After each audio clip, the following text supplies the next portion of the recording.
Hello, Vlad with a new story from my channel, Amazing Life Stories. Jenna sat on her hospital bed, examining her hand. A few hours earlier, she had had a heavy cast applied to her right forearm and hand. Her hand ached. She even had to ask the doctor for a painkiller to take her mind off the discomfort for a little while. The young cashier, who worked in a bookstore, couldn't quite understand how this could have happened to her. Zana was always very careful on the street, especially in times like this winter, and, of course, she always tried to walk on the safe side of the road. However, this time, disaster ambushed her in an unexpected place, the path in front of her own cottage. Usually, in the mornings, the local street cleaner sprinkled a generous amount of sand on the paths in front of the large houses. After all, the village residents didn't always have time to do it themselves. But that day, nothing of the sort happened. On the contrary, a huge sheet of ice formed in front of the porch. Strange, she muttered to herself, carefully descending the stairs and holding tightly to the railing. Could Emanuel Valerievich be sick? Complaining about the janitor's forgetfulness and inattention, Zana tried to go around the pouring area, but there wasn't much room. As soon as she stepped onto the slippery surface, her feet slipped. She then heard her own cry of surprise and immediately felt her forearm burn.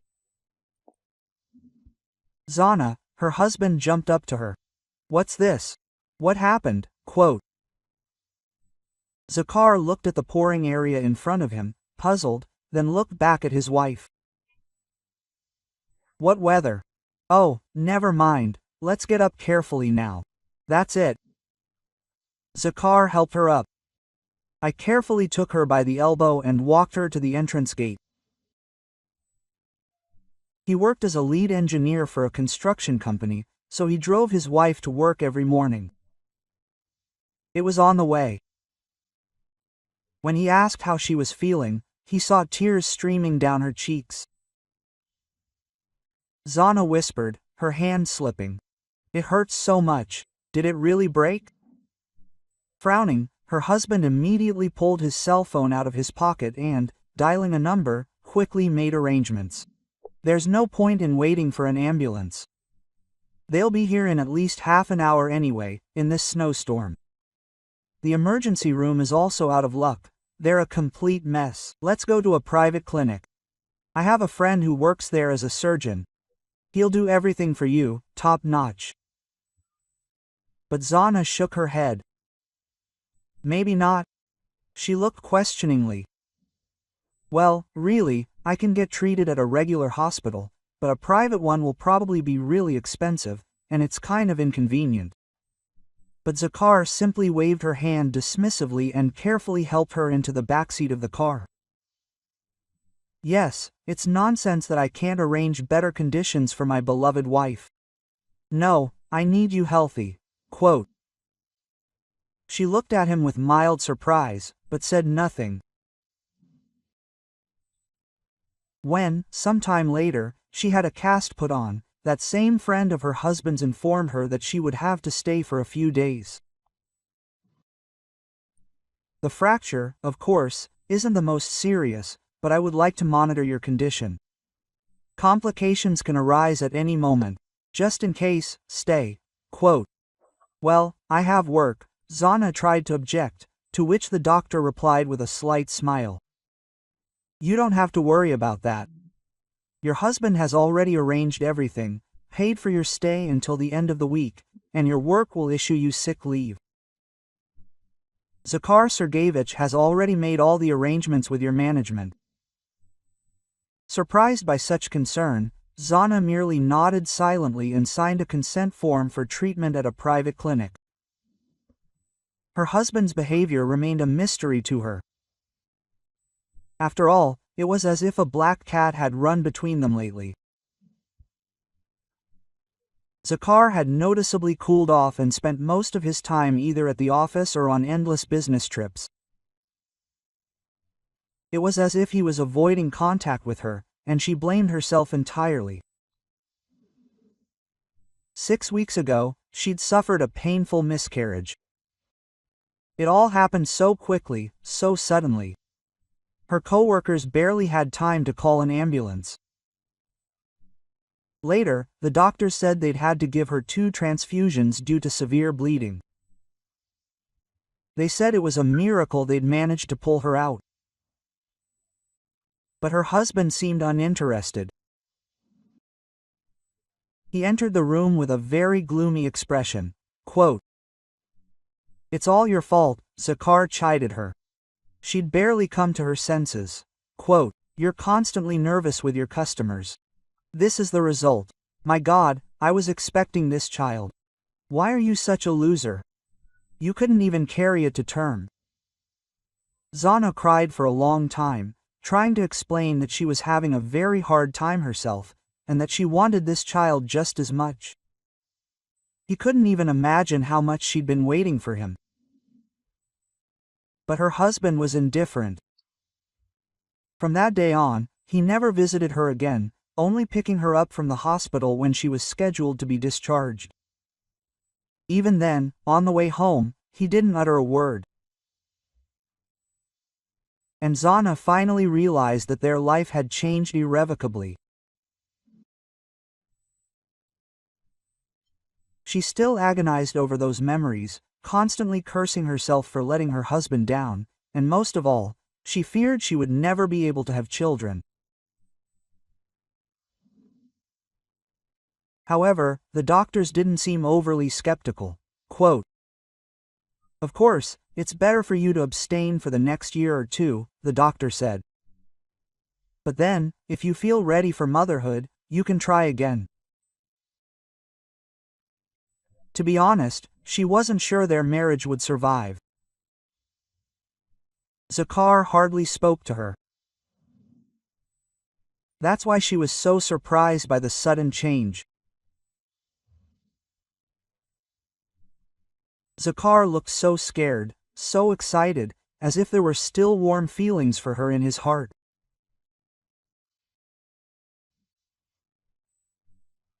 Over the next few days, he diligently came, bringing some small gifts, parcels, fruits, flowers, candies, and all sorts of things that could help while away the time in the hospital.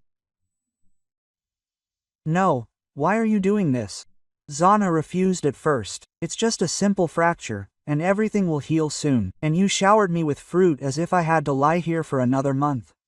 Quote, Zakar only smiled guiltily in response. "Come on, what are you saying, that we are strangers to each other? I was so worried about you when I saw you on my heart sank into my heels on the cold ground. And it's not hard for me anyway. The main thing is that you get better soon." Zana blushed, touched by such a tender display of feelings, and a certain hope was born in her soul that maybe it wasn't over yet. Maybe this turning point was the very chance that would allow them to save their family. Inspired by such thoughts, Zana began to look forward to her husband every day. Once again, she wanted to be the only one he desired, dreaming that together they would overcome the chasm that had formed after the loss of their child. 2 days before his discharge, she, as usual, was waiting for her husband with some nice present. But that day, Zakar didn't come. Not understanding what this could mean, Zana left the ward and went to the head nurse. Had her husband by any chance called and warned that he wouldn't be able to come? "He's probably tied up at work again," she thought to herself, approaching the receptionist.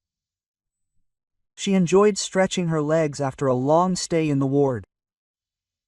Frankly, she was tired of being cooped up within 4 walls. And at that moment, Zana heard 2 young orderlies talking in the next hallway. They were clearly laughing about something. And, listening more closely, Zana heard a familiar name in their voice. Quote, "And this Zakhar Sergeyevich is an extremely interesting bug," said the first one. "Yesterday I heard him talking to the chief surgeon and offering money to keep his wife as long as possible. Like, let him say that her arm is not healing properly, so they will have to stay longer, and maybe even re-break it due to improper healing and start over again." "Yes, interesting," chuckled the second orderly. "It's not without reason. I think he has something in mind and clearly not in his wife's favor." The first one just laughed unpleasantly. "Yes, he just wants to relax peacefully with his mistress. That's why he arranged this whole conspiracy. Well, one can understand. The man is young, handsome, he can sing. Besides his wife, he has admirers." The orderlies laughed again, and Zhenya felt so disgusted that she could not stay in this clinic for another minute. If they are right, then she needs to immediately go home and talk to her husband, dot all the I's and T's.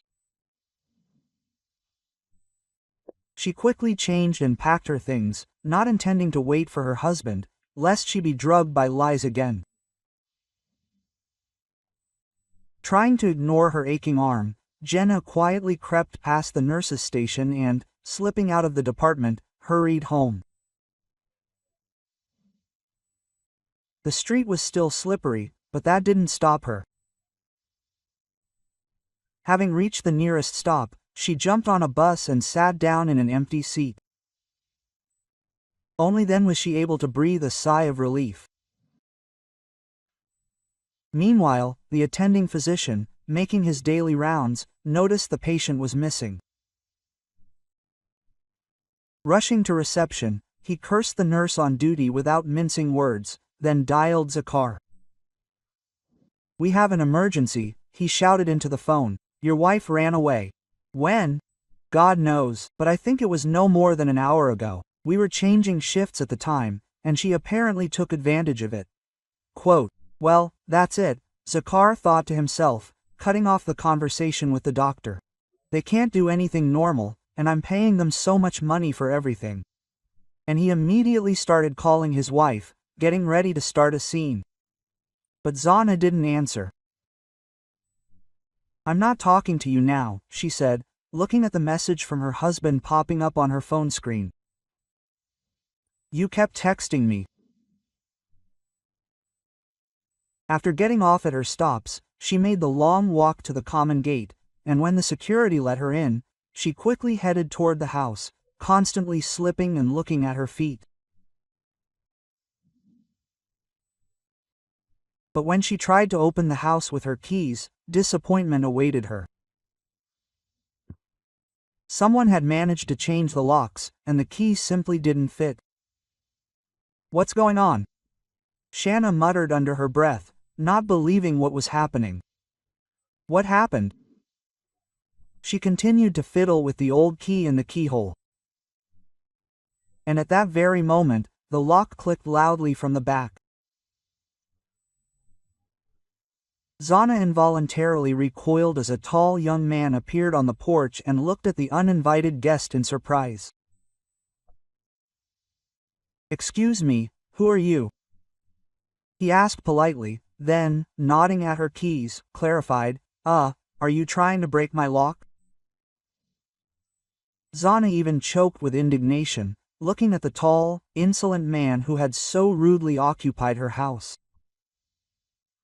"What does this mean?" she asked, her lips trembling. "Actually, I live here with my husband." The young man's eyebrows shot up in surprise. "I wonder if your husband's name is Zakhar Nishalev by any chance?"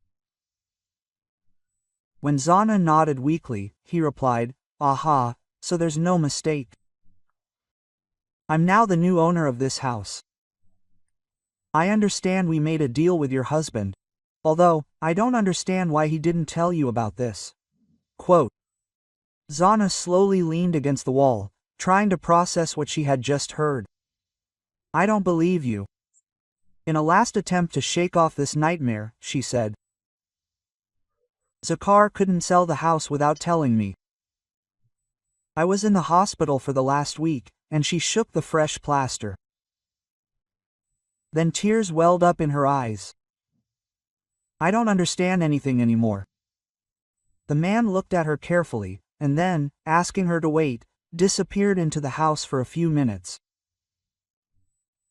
She noticed through the half-open door that two small children, apparently brother and sister, were playing on the living room floor. The boy looked a little older, maybe 6, while the girl was clearly no more than 4 or 5. "Here, you can check everything," the stranger returned with documents in his hands. "The transaction was legal. Even an independent notary confirmed it for me." Quote.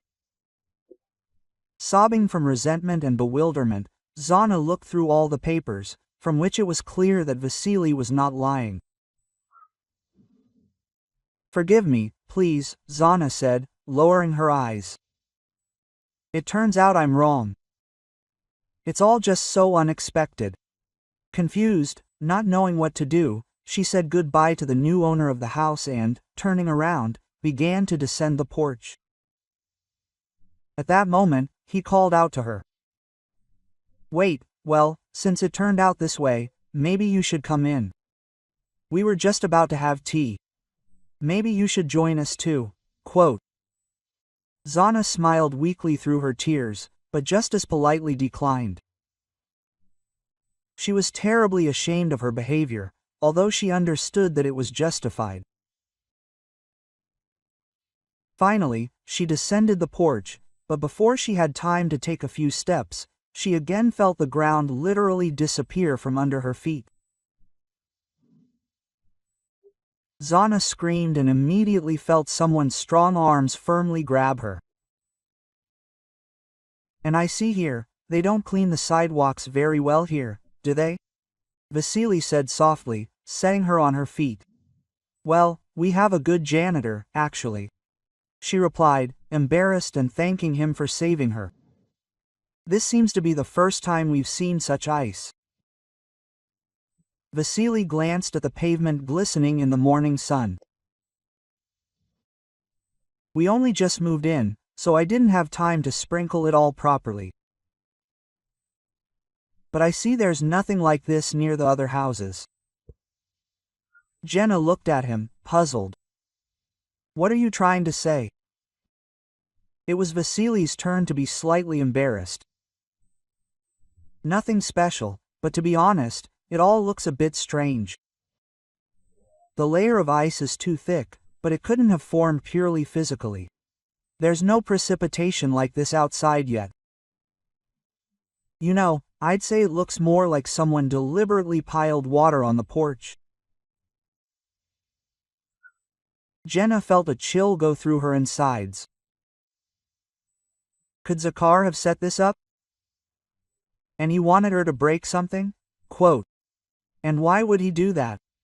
But of course, he didn't dare voice his thoughts out loud. However, from her confused look, Vasily guessed. His guest, too, was beginning to suspect something. Quote. "Excuse me, I noticed that your fingers are moving," he nodded at her cast. "I'm a traumatologist and, in my line of work, I've encountered similar cases more than once." "Yes, it's moving. It probably got better after the treatment," Zana responded, instinctively pressing her hand to her chest. Quote, "You were only in the hospital for a few days, right?" he clarified. "Of course, I could be wrong, but it usually takes much longer for the bone to heal and for sensation to return." Vasily carefully took her hand and tried to examine it, then looked up. "The doctor at the clinic said it was a complex fracture," Zana said in confusion, "so she had to stay." However, Vasily confidently shook his head. Quote, "I think you could use another X-ray." It's entirely possible the doctor was mistaken, and it was simply a medical error. Zana was shocked by this. What mistake? She'd felt such pain. And the doctor had told her right away that it was definitely a fracture. Everything she'd heard made her dizzy. And then the phone in her purse rang again. Glancing at the screen, she saw a familiar number. Quote, "Is there anything you want to tell me?" She asked her husband point blank. "I'm standing outside our house right now, which, it turns out, you just sold." "What does that mean?" For a moment, there was an awkward pause on the other end of the line. But then Zakar went on the offensive. Quote, "Yes, I sold our house and didn't tell you anything. I knew how you'd react. But then, you always loved to throw a tantrum at the slightest provocation." Zana's voice flared with righteous anger. "So you think I'm hysterical? What reaction did you expect from me? What else could I do?" Her husband shouted into the phone. "I'm having huge problems at work right now, and it's unclear what will happen with money. So I decided to live modestly for now. Maybe we'll buy an apartment with the money, and then everything might work out. And anyway, stop blaming me for everything. It's not my fault you fell and broke your leg. I did everything I could to provide you with better conditions. That's how grateful you are. Running away when your stay at the clinic is paid for a week in advance." Zana felt awkward. Her husband was pressing her with guilt. And besides, it was impossible to say for sure that he was the one who caused the ice. She also didn't tell him about the conversation between the two orderlies. After all, the guys were just gossiping. "Let's do it this way," she heard her husband's voice. "I'll pick you up and take you back to the clinic. I'm on a break now. You'll calm down, recover for a couple more days, and then we'll think about what to do." "I don't want to go back there," she shook her head, wiping away tears. "If necessary, I'll sign a waiver of treatment under my own responsibility. I wanted to go home, but now it turns out we don't have one anymore. Where will we live?" When my husband answered, there was irritation in his voice. "And again, I have to throw money away because of your stubbornness. You ask where we'll live? Well, certainly not on the street. For now, with my mother, and then we'll rent a new place." Zana nodded in agreement. "I understand. You don't have to pick me up. I can easily get to Aleftina Dmitrievna's house myself." And without listening to his objections, she hung up. The thought of living under the same roof with her mother-in-law wasn't exactly appealing to her, but she had no choice. Aleftina Dmitrievna greeted her with open hostility. She hadn't liked her daughter-in-law before, and now it was as if someone had waved a red flag. Quote, "Well, come in, since you're already here," the mother-in-law said discontentedly. Her son hadn't returned from work yet, so when Zana walked into the living room, Aleftina Dmitrievna pointed to a couple of unpacked suitcases. Quote, "Here, I brought your things to me so you wouldn't waste your time on this. And aren't you ashamed? My son has done so much for you, and continues to do so, and instead of showing gratitude, you nearly ruined him." Zana was at a loss. I didn't know what to say. But finally she said, "What does this have to do with me? Me, myself. Only today did I find out that Zakar was having problems at work. He didn't say anything." Quote. The older woman's eyebrows arched skeptically. "Well, yes, how could I have believed you? Although you've never been able to listen to him and support him. That's why he didn't tell her. He only shares with his own mother." "Yeah, what do you say? It's not because of you that he spent so much money. Try to get your womanly side better." Quote. Zana listened to the accusations, growing paler with each passing second. She couldn't imagine living in such an atmosphere for any longer.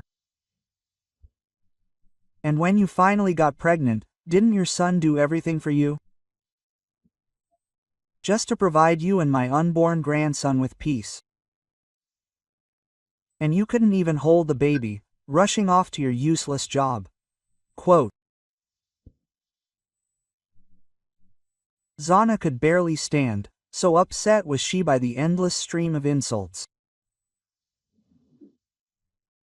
The air in the room grew thinner with each passing minute. Resentment and indignation washed over her in a powerful wave. And then, without even realizing it, Zana was sobbing. That evening, when Zakar finally returned from work, she began to beg him. Let's leave here, anywhere, even to the cheapest hotel. I won't say a word, but living with your mother is unbearable. Quote. Zakar looked at her with disdain. And what's wrong with you? On the contrary, I should thank her for agreeing to take us in. If it weren't for your stubbornness, I wouldn't have had to blush today in front of your doctor and, let me remind you, my good friends. Zana covered her face with her hands. Why do you always take her side? She said so many terrible things to me. She hates me. Zakar's wife. It seemed like she'd hit a brick wall. Calm down. The last thing I need is making a mess here. Just be patient for at least a couple of weeks. As soon as I find a suitable option, we'll move out. Until then, try to be grateful. Realizing that she'd have to exert all her patience and inner strength, Zana went outside for a walk. Breathing in the evening air, she couldn't believe that everything that was happening wasn't a nightmare. Since she was still on sick leave at work, she decided to use the extra time productively. The next day, she found Vasily's phone number in her purse. She wanted to ask him for a follow-up examination and, if possible, to have the hated cast removed. Sure, come to the hospital, Vasily suggested, answering after the first ring. We'll check your arm on a new generation X-ray machine. They recently installed one of these. They give extremely accurate images. Quote. Zana wasted no time and went straight there. Vasily personally met her at the door and walked her to the office, asking questions along the way about her well-being. When the X-rays were ready, a young traumatologist came out to her with a slightly confused expression. I don't understand how this could have happened, he began hesitantly. What's wrong? She asked, worried. Is it that bad? Is it not healing? Quote. He hastened to reassure her. Oh, quite the opposite. I don't understand how your doctor from that clinic could not see something so obvious. There's no fracture. Quote. Zana stood in absolute shock. How could there not be? She whispered softly. Vasily smiled slightly. The worst that happened to your arm was a very severe bruise with some hematomas. And even those have probably resolved by now. You were taking your medication. Quote. Anna looked at him with a silent question. How is this possible? And if it was possible, then Zakar had specifically asked a doctor he knew to put her in a cast and deliberately isolated her in a private clinic. Vasily suggested removing the cast, since it was essentially unnecessary. And after that, it turned out she had full control of her arm. Zana went to her mother-in-law to sort things out with her cheating husband. After telling her everything about Leftina Dmitrievna and showing her arm without the cast, she suddenly saw understanding in her mother-in-law's eyes. Zana, my dear, I'm sorry, I really was unfair to you. I went off like a dog off a leash, without even thinking about how you must be feeling. Did something happen? Quote. She wasn't entirely convinced by the sudden change in their relationship. It was all because of Zakar. I'd recently started noticing something odd myself. What were they? It seemed to me he'd become secretive. He was constantly talking loudly on the phone with someone, my mother-in-law admitted. And for the last couple of weeks, the same car has been following our house, and even me, all the time. Zana just looked questioningly, and Aleftina Dmitrievna continued, Yes, I know it sounds like an old aunt's fantasy, but I swear, it's true. Look what I found in the mailbox this morning, quote. And she laid a crumpled piece of paper on the table in front of her. It read, in illegible handwriting, Your son owes us a lot of money. If the debt isn't repaid in 3 days, you can say goodbye to your dacha. And this is just the beginning, quote. Looking at her daughter-in-law, she burst into tears. I'm afraid, Zhanachka, I'm afraid they'll do something terrible to my son.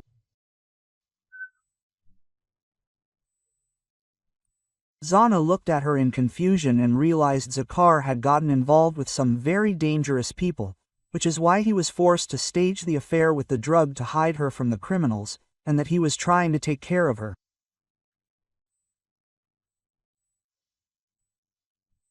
Instead of supporting him, she began to suspect something bad. She suddenly felt ashamed of herself.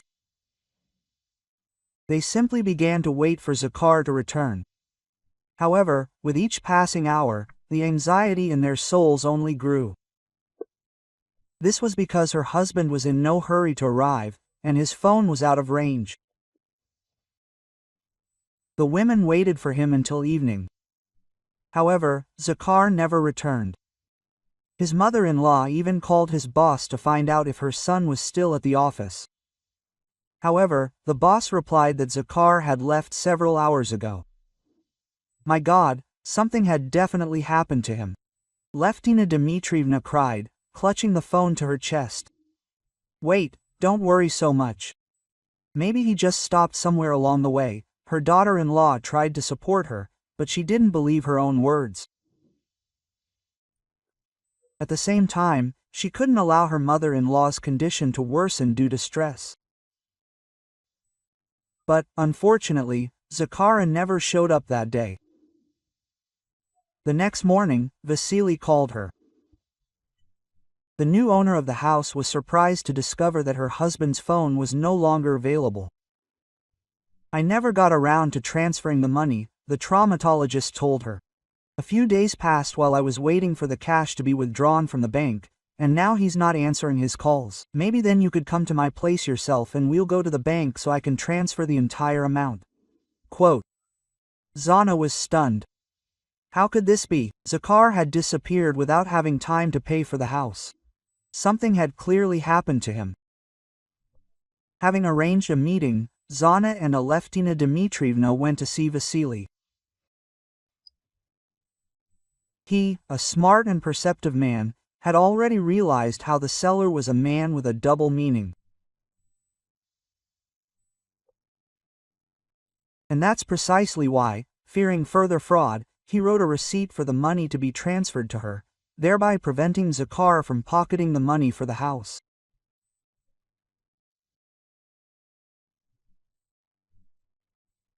Having successfully completed the cash transfer, the women went to the dacha, where they hid the bag of money in the cellar until the situation was resolved. Meanwhile, the mother-in-law continued to worry about her son and considered going to the police, but at the station they made it clear. Less than 3 days had passed since his disappearance, meaning the man could have simply gone away on business. Aleftina Dmitrievna left in tears. She couldn't stop worrying, but as soon as she crossed the threshold of the apartment, a surprise awaited her. I'm pregnant, Zana said, her eyes downcast. She hadn't been feeling well for the past few days, and just in case, she decided to take a test. She hadn't expected this from herself, as the doctors had said nothing would happen anytime soon, and she considered what had happened a true miracle. It's just a shame it didn't happen at the right time. Dear Zhanochka, I'm so happy. The mother-in-law burst into tears of joy and, overcome with emotion, hugged her daughter-in-law as if she were her own. I can't even believe I'm going to have a grandson or granddaughter after all, Aleftina Dmitrievna sobbed. Another day passed, but there was still no news from Zakhar. The phone was also disconnected. Finally, the women went to the police station again, where they finally accepted their statement. After some thought, they decided to hide the money, figuring the story of the sale might somehow come to light with those same criminals. And imagine their amazement when, upon arriving at the dacha, they discovered the money was no longer in the cellar. What is this? How is this possible? No one but us knew the money was there. Surely the same people who kidnapped my son did it. Zana couldn't disagree with this. That same day, they went to the police again, where they reported a major theft and a possible connection to Zakhar's disappearance. Quote, "Okay, we'll work on that too," the investigator assured them. "But I'll warn you right away, stories like this usually don't have the best outcome. The criminals, if they're local criminals, could very well have gotten rid of your son as soon as they got the money. You understand, Zakhar is the only and main witness." Hearing about the possible death, Aleftina Dmitrievna turned gray with grief. "I won't survive this, Zhanochka. No matter what kind of mess my son gets into, I won't be able to come to terms with his death." The woman clutched her heart, and Zana began to console her. "But wait, surely nothing is known yet. Maybe Zakhar is alive, and they just dumped him somewhere after beating him. He could have lost his memory, after all. Don't worry, they'll start searching now. Not all is lost." Zana understood that now she herself had to be careful, keep her worries to a minimum, in order to protect the little life that was just beginning to develop. Soon he called Vasily. It turned out he'd been worried about her all this time and asked permission to meet.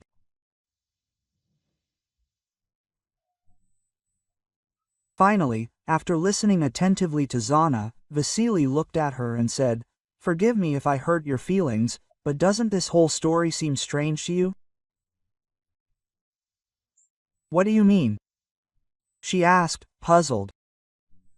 "Well, it's all going too smoothly. Mysterious creditors are threatening, and Zakhar, like the last hero, sells the house, sacrifices himself for you, hiding you in a private clinic. What's so strange about that?" Quote, Zana continued to look at him in confusion. Vasily frowned thoughtfully. "How did the kidnappers know where you were hiding the money? If your husband was already in their hands by then, they simply couldn't have known." Unless Vasily didn't finish. Quote, Zana looked at him anxiously. "What, do you think Zakhar is in cahoots with them?" She shook her head, unable to accept the thought. "But that doesn't make sense. But even if they were following me, my mother-in-law, they couldn't have known that you hadn't yet transferred the money to Zakhar, which is why they grabbed him, hoping to sweat him out."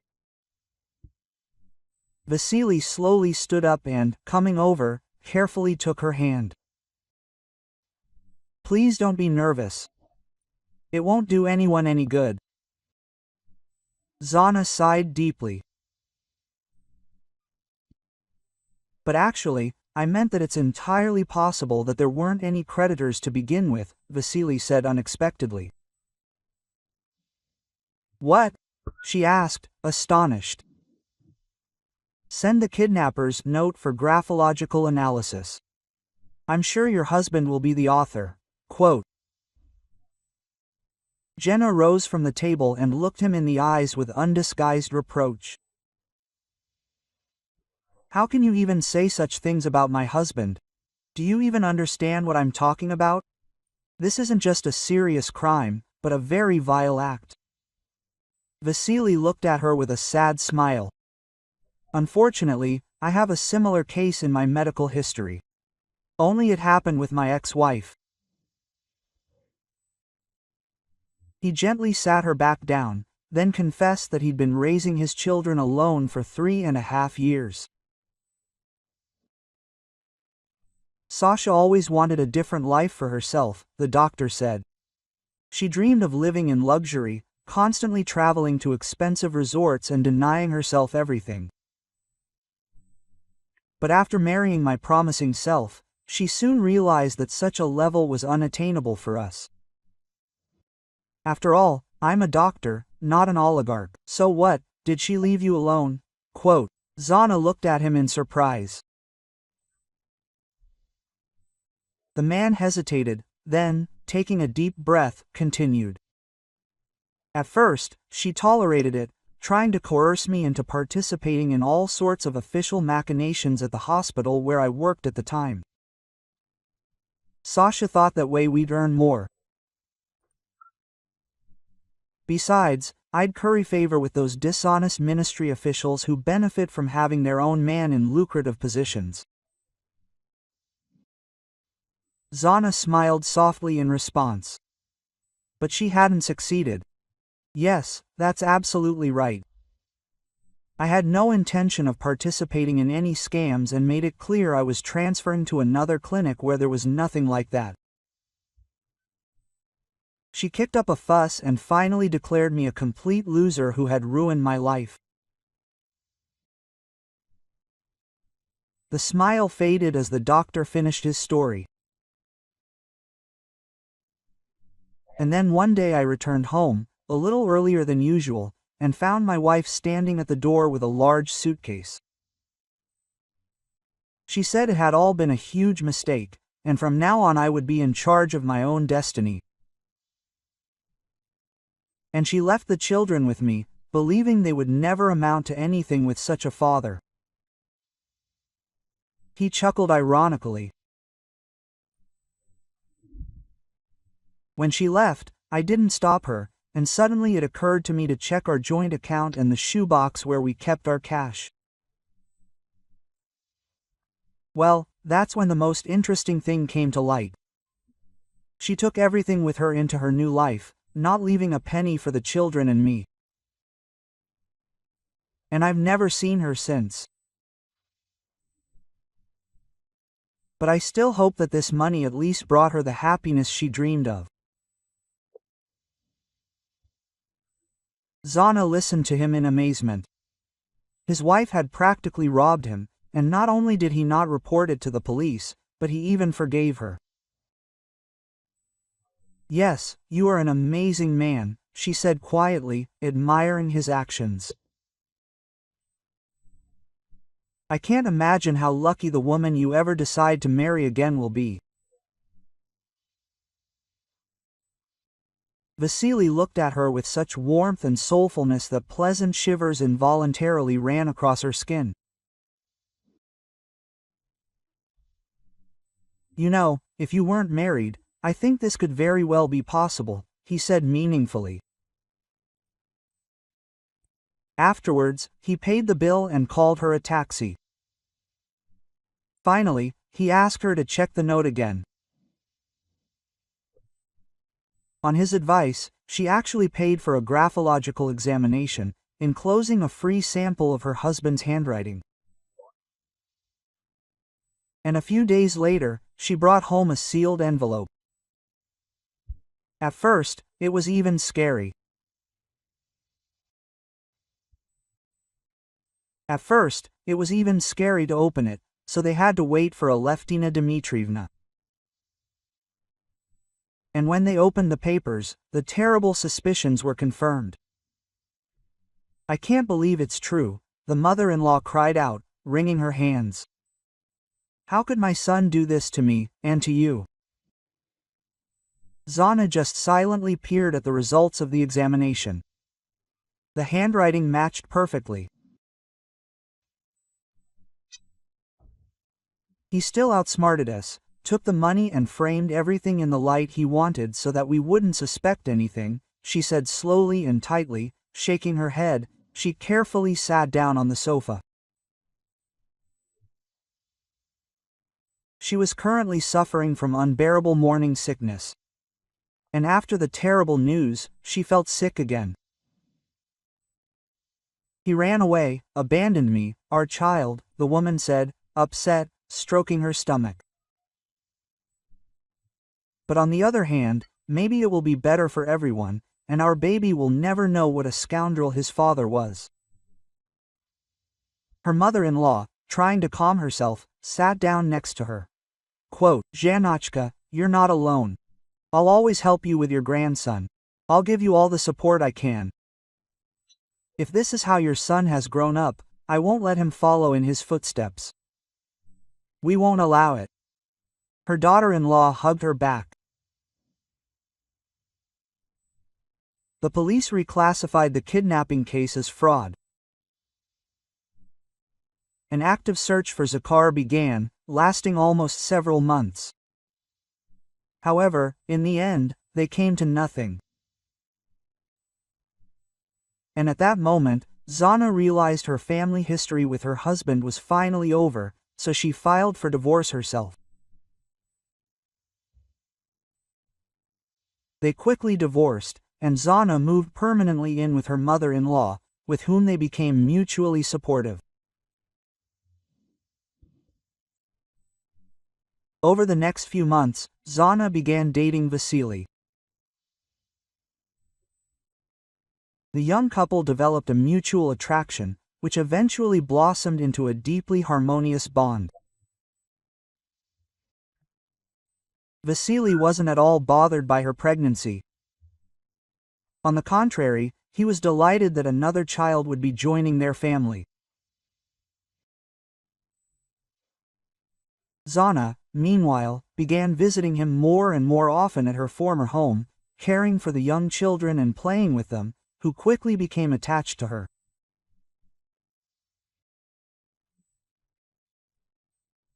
Tanya and Petya barely remembered their birth mother, but they nevertheless felt the same love from Zana that they had been deprived of with Alexandra.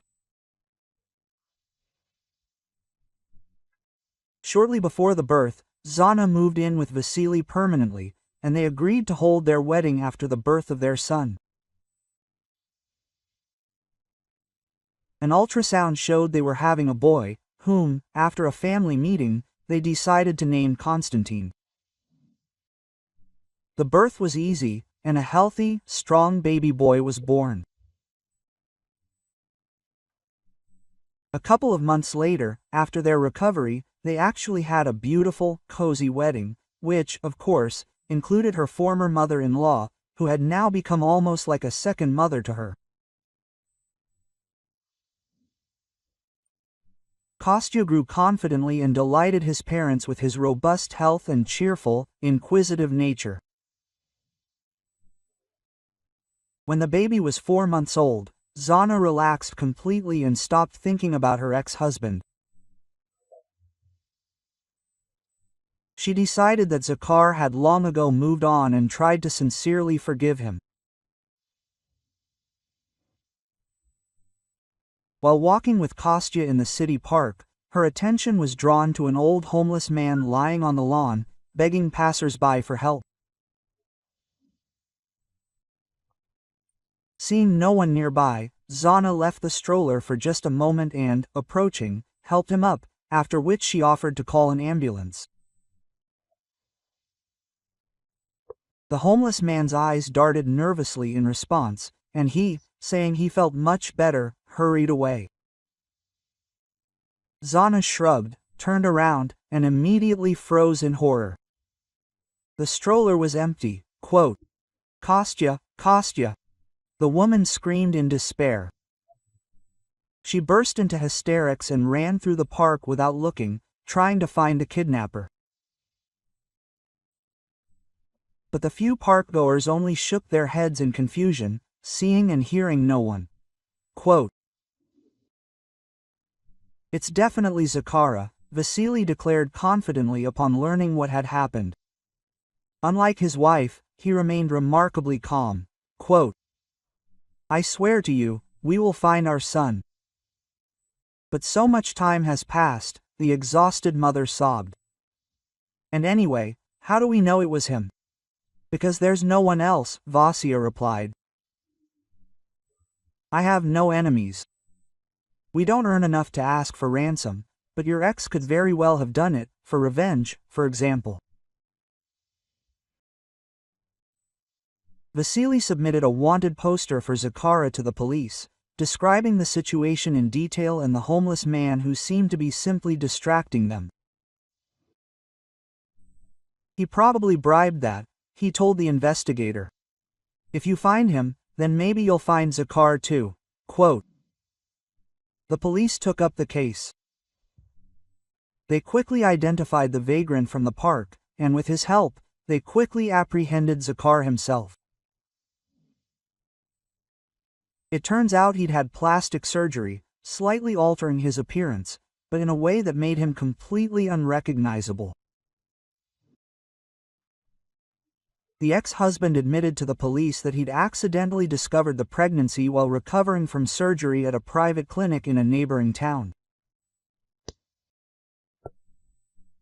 He'd fled there to see his longtime lover, hoping to start a new life, but having ended his last one by faking his debts. One of the doctors mentioned Vasily's last name and casually mentioned that he'd recently gotten married, Zakar said. "I immediately understood who they were talking about, especially since the name Zana is quite uncommon." He grinned sadly. "And then I became interested. I came here in Tain, wanting to see how she'd settled in.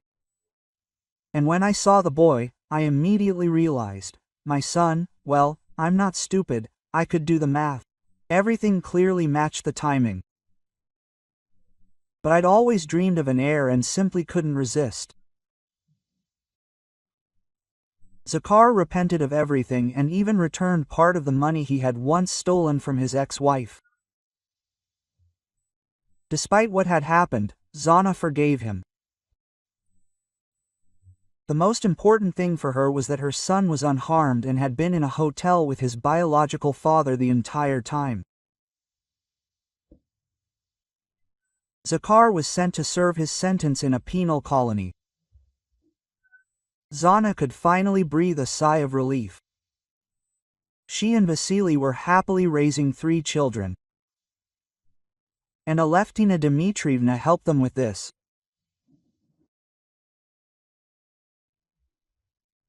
If you like the story, please support me with a thumbs up button. It's just one click for you, but it means a lot to me. Thank you.